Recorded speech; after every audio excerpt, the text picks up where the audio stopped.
So this room's my room. Oh, okay. Yes, I shared it with my cousin. So this would be like my side of the bed, and then he would get that side. Ashley Manzano walks me through her grandmother's home on Beta Street in Southcrest, where she was living the day the floods came 1 year ago. The house has been stripped down to the studs. The home itself was just a safe haven for, me and my family. So everyone was welcomed here. It is my grandmother's house. So if anybody needed a place to stay, we would, just come. January 22nd last year is seared into Manzano's memory. The rains came fast and heavy. When the water started coming up through the floorboards, she knew she had to leave.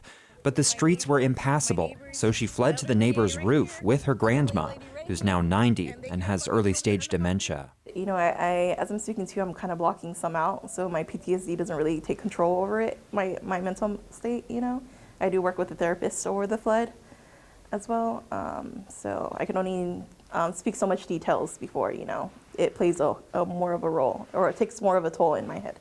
The family's financial and health struggles have made for a slow recovery. They're grateful for the volunteers who have pitched in to get the house this far, but the family needs another $189,000 to fully restore it. They filed a claim against the city of San Diego for failing to maintain the storm drains, but it will likely be years before their case gets resolved.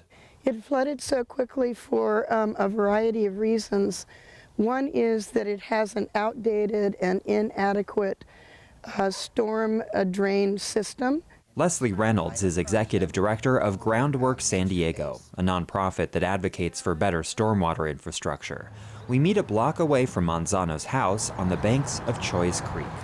And then it happened because the channel was constricted by overgrowth of vegetation and did not allow for the water to flow through. Today, this section of the creek is mostly clear, but there's a lot more work the city has to do to prevent another flooding catastrophe.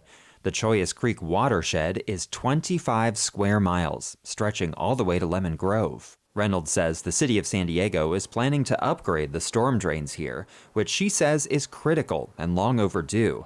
It's also planning a number of bioswales, depressions in the ground that can fill up with rainwater and relieve some of the pressure on the larger storm drain system. So we're very excited about turning this whole area into a sort of pilot project for nature-based water management and multiple benefits. If you're going to work on flooding in a community, you're going to have to work on heat and air and green spaces and all the things these residents are going to need as the climate worsens. Planning infrastructure improvements is one thing, but convincing voters to pay for them in the form of higher taxes is far from guaranteed. The city is $1.5 billion short of stormwater infrastructure funding, and we're very hopeful that we'll get a ballot initiative in 2026.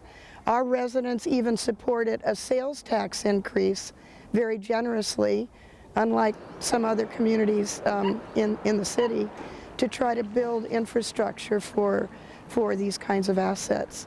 So I'm very hopeful we'll get a ballot initiative to make up that gap. Ashley Manzano's home on Beta Street was once a source of stability throughout her family's struggles.